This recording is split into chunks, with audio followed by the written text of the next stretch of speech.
Mukunda Silks grand opening on 23rd November at Dilshuk Nagar. 1400 rupees sarees, 111 rupees fancy pattu sarees, me santam. Bhargava, ఉద్యోగానికి వెళ్లే ముందు మీ నాన్నగారికి ఒక్కసారి నమస్కారం చేయరా. భార్గవ, శుభమా అని ఉద్యోగానికి వెళ్లే మొదటి రోజు ఈ అమ్మ కోసం మీ నాన్నగారికి ఒక్కసారి నమస్కారం చేయలేవా?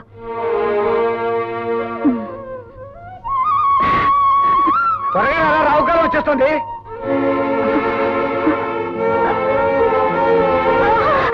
అమ్మా అమ్మా అమ్మా, ఏమైందిరా?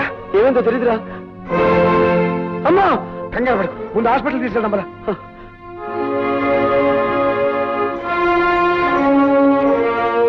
పేషెంట్ తాలూకు ఎవరైనా ఉన్నారు ఇక్కడ? నేనే సార్. ఆవిడ మా అమ్మ. ఆవిడ గర్భాశయంలో పుండు పడింది. దాన్ని వెంటనే ఆపరేషన్ చేసి తీసేయకపోతే క్యాన్సర్ గా మారే ప్రమాదం ఉంది. అయితే వెంటనే ఆపరేషన్ చేయండి డాక్టర్. వెల్, ఆపరేషన్ చేయాలంటే 5,000 ఖర్చు అవుతుంది.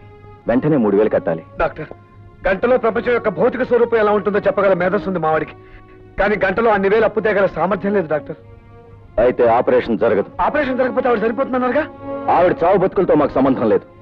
మాకు కావాల్సింది డబ్బు. సార్, నా మేధస్సు నాకు సంపాదించి పెట్టిన గోల్డ్ మెడల్ ఇంటి దగ్గర ఉంది. దాన్ని తగినమ్మి డబ్బు తీసుకొస్తాను. మీరు ఆపరేషన్ మొదలు పెట్టండి. మీ గోల్డ్ మెడల్ ఇచ్చిన మాట నిజమే కావచ్చు, కానీ దాన్ని అమ్మి తీసుకొచ్చేస్తారన్న నమ్మకం ఏమిటి? సార్, ఇది ప్రభుత్వం నాకు పంపించిన అపాయింట్మెంట్ ఆర్డర్. ఇది లేదంటే నేను జాయినింగ్ పెట్టుకున్నాను కదా. ఇది మీ దగ్గర పెట్టుకుని ఆపరేషన్ మొదలు పెట్టండి. సారీ, ఇది లేకపోయినా డూప్లికేట్ చూసైనా మిమ్మల్ని జాయిన్ చేసుకోవచ్చుగా. Sir, this is my B degree. పోనీ దీన్ని కుదపెట్టుకునైనా నా తల్లి ప్రాణాలు కాపాడండి ప్లీజ్. Sorry mister. సార్, విశ్వవిద్యాలయం ఇచ్చిన డిగ్రీ కంటే, విశ్వవిద్యాలయ పరిషత్ ఇచ్చిన బంగారు పథకం కంటే, ప్రభుత్వం ఇచ్చిన అపాయింట్మెంట్ ఆర్డర్ కంటే మీకు రూపాయి నోటే ముఖ్యమా సార్? మనిషి ప్రాణం కంటే జీవం లేని కాగితమే మీకు ముఖ్యమా సార్? Yes, I'm helpless. ఈ హాస్పిటల్ రాజశేఖరం గారిది. ప్రతిరోజు జమా ఖర్చు ఆయన దగ్గరికి వెళ్తుంది. ఏమాత్రం తేడా వచ్చినా నీ BE డిగ్రీ లాగే నా MBBS డిగ్రీ కూడా వాల్యూ లేకుండా పోతుంది. తీసుకోండి సార్. మీ జీవితం ఏమైపోతుందో అని చావు బతుకులు ఉన్న రోగిని గురించి పట్టించుకోవడం లేదు మీరు. మీకు కావాల్సింది డబ్బేగా, తీసుకోండి. మొహోట పడుకు భార్గవ. ఈ డబ్బుతో మీ అమ్మగారి ప్రాణాలు కాపాడగలిగితే నాకంతకంటే కావాల్సిందే లేదు. ప్లీజ్ తీసుకోండి డాక్టర్. తీసుకోండి డాక్టర్. ఆ డబ్బు తీసుకుని వెంటనే ఆపరేషన్ చేయండి ప్లీజ్. ఓకే భార్గవ, మీ అమ్మగారి ఆపరేషన్ నేను శంకరం దగ్గరుండి జరిపిస్తావు. నువ్వు వెంటనే వెళ్ళి ఉద్యోగంలో జాయిన్ అవ్వు. అవునరా, నువ్వు ఇప్పుడు వెంటనే వెళ్ళకపోతే ఆ రాజశేఖర మనుషులు ఆ ఉద్యోగాన్ని గద్దలా తనుకుపోతారు. నువ్వు వెంటనే వెళ్ళి జాయినింగ్ రిపోర్ట్ ఇచ్చి. Sir, joining report sir. Very good sir, మా అమ్మ చావు బ్రతుకుల్లో హాస్పిటల్లో ఉంది. మీరు అనుమతిస్తే. అలాగా? కన్నతల్లి ఆ పరిస్థితుల్లో ఉండగా నువ్వు అసలు రాకపోతే ఏమైందయ్యా? వెళ్ళు వెళ్ళు, త్వరగా వెళ్ళు. Thank you sir.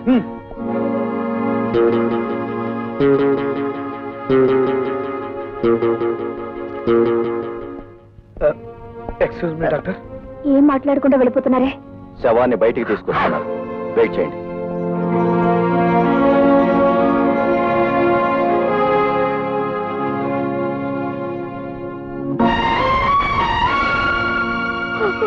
అత్తయ్య, మీ అమ్మ ప్రాణాలకి మా ప్రాణాలు అడ్డు వేస్తామని ధైర్యం చెప్పి భార్గవని పంపించావు. ఇప్పుడు వారికి ఏం సమాధానం చెప్పమంటావు అత్తయ్య?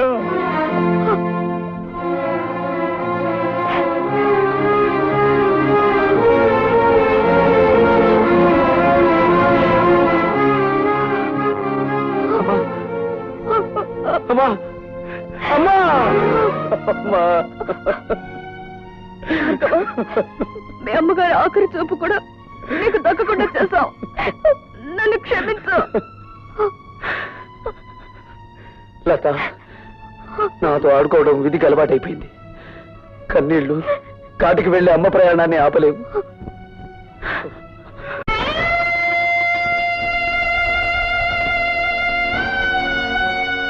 భార్గవ్,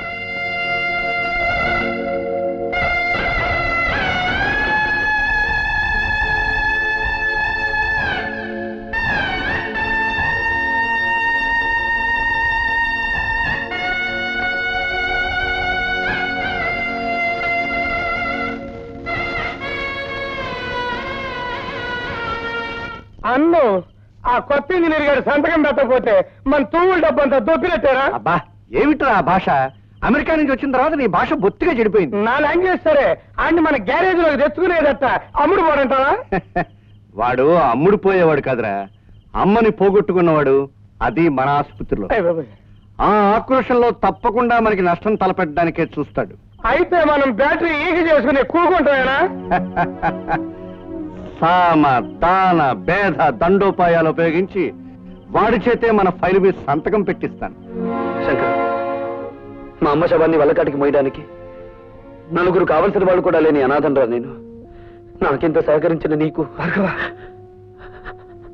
యుద్ధం చేయకపోతే వాడి స్నేహితులు కాదురా, కాలాన్ని శాసించగల మేధావి నువ్వు. నువ్వు కన్నీళ్ళు పెట్టకూడదు. చీమ కొడితే అమ్మ అనే మానవ జన్మరాముంది. ఆవిడ భవబంధాలు తెంచుకుని వెళ్ళిపోయినంత మాత్రాన అమ్మా అనే పదాన్ని నన్ను మర్చిపోమంటావా? భవబంధాలు ఇంకా తెగిపోలేదు భార్గవ. ఆవిడ అస్థికల్ని పవిత్ర నదీ జలాల్లో నిమజ్జనం చేయాలి. పద.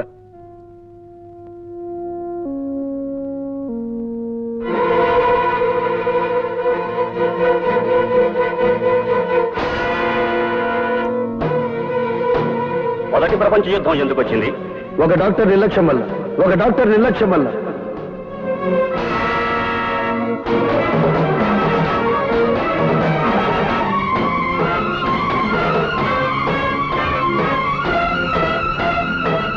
డాక్టర్,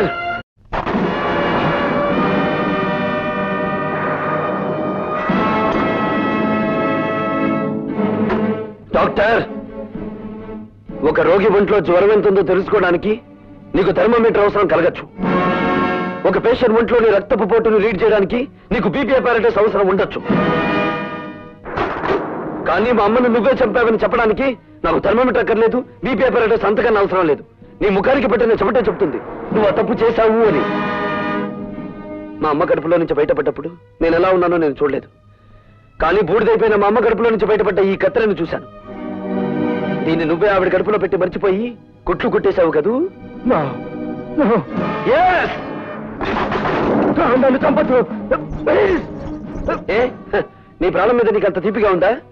మనిషిని కాపాడటానికి నీ జీవితాన్ని ధారపోస్తానని మానవత్వ శాస్త్రం మీద ప్రమాణం చేసి వచ్చిన నువ్వు మాట తప్పావు.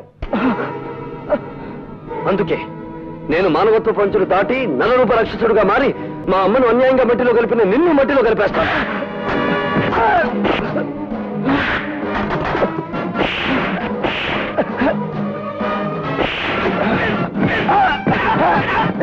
Hello, police station.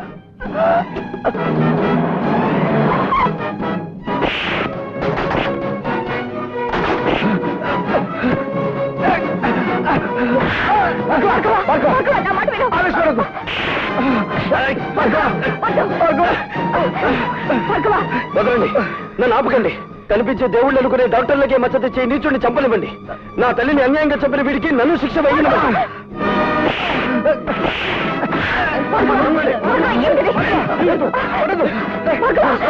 ఈ హంతకుడు నా ప్రాణాలు తీస్తున్నాడు, మీరు అరెస్ట్ చేయండి. నేను కాదు హంతకుడిని, మనుషుల ప్రాణాలు తీస్తే నువ్వే హంతకుడివి. 5,000 లంచం తీసుకునే కిరాయి హంతకుడివి నువ్వేరా? నువ్వే. కమాన్ కమాన్.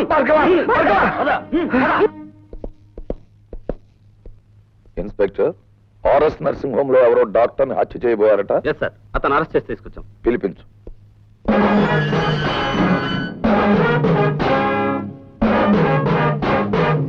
నీ పేరు? భార్గవ. నువ్వా? మీ అన్నయ్యను కాపాడినప్పుడు చట్టానికి చుట్టాన్ని, ఇప్పుడు చట్టానికి ముద్దాయిని. అంటే నువ్వు చేసింది నేరం కాదంటావా? చీఫ్ ఇంజనీర్ గారిని చంపుతున్న మనుషుల్ని ఒకప్పుడు కొట్టాను, ఇప్పుడు తప్పు చేసిన డాక్టర్ని కొట్టాను. అది నేరమైతే ఇది నేరమే. ఆపరేషన్ జరిగిన తర్వాత పేషెంట్ ప్రాణం పోతే అది హత్య కాదు. అంటే మనుషుల్ని చంపడానికి మీరు డాక్టర్లకు ఇచ్చిన లైసెన్స్ అది? మీకు నేరస్తుల్ని కొట్టడానికి లైసెన్స్ ఉన్నట్టే వాళ్ళకి మనుషుల్ని చంపడానికి లైసెన్స్ ఉంది. జడ్జీలకు దోషి ఎవరో నిర్దోషి ఎవరో తెలియకపోయినా శిక్ష వేసే లైసెన్స్ ఉంది. Am I correct? You are talking something nonsense. ప్రశ్నించడం ప్రజాస్వామ్యంలో ప్రథమ హక్కు, dear police officer. Of course, కానీ మూర్ఖంగా ప్రశ్నించడం ప్రజాస్వామ్యం కాదు. నీ తల్లిని డాక్టరే హత్య చేశాడనడానికి నిదర్శనం ఏమిటి? అందుకు సాక్షులు ఎవరు? నేనే. బేబీ, క్షమించండి డీసీపీ గారు, ఇది పోలీస్ స్టేషన్. నేను సాక్షిని, మీరు పోలీస్ ఆఫీసర్, అంతే. All right. ఇంతకీ ఏమిటి మీరు చెప్పే సాక్ష్యం? చెప్పే సాక్ష్యం కాదు, తెచ్చిన సాక్ష్యం. ఇదిగోండి కత్తిర. భార్గవ తల్లిగారికి ఆపరేషన్ చేసిన డాక్టర్ ఆమె కడుపులో వదిలేసిన కత్తిర. చూడండి. అందువల్లే ఆవిడ ప్రాణాలు పోయాయి. ఆవిడ దహన సంస్కారాలు అయిపోయిన తర్వాత అందులో ఇది దొరికింది. అందుకు నేను సాక్షి. ఇప్పుడు చెప్పండి ప్రతాపరావు గారు, ఒక డాక్టర్ తన నిర్లక్ష్యం మూలంగా మా అమ్మను చంపడం నేరం కాదా? ఏమిటలా తెల్లబోయి చూస్తున్నారు? ఇంకా నన్ను ఓ సెక్షన్ ప్రకారం ఇక్కడ అరెస్ట్ చేసి ఉంచవచ్చునని ఆలోచిస్తున్నారా? ఒక పోలీస్ అధికారి మీద తిరగబడి మాట్లాడినందుకు సెక్షన్ 321 ప్రకారం ఇక్కడ అరెస్ట్ చేసి ఉంచవచ్చు. లేదు, తల్లిని చంపిన డాక్టర్ని హత్య చేయబోవడం నేరమేనని సెక్షన్ 306 ప్రకారం ఇక్కడే ఉంచవచ్చు. ఇన్స్పెక్టర్, ఆర్గో మీద ఫైల్ చేసిన ఎఫ్ఐఆర్ తీసుకురా.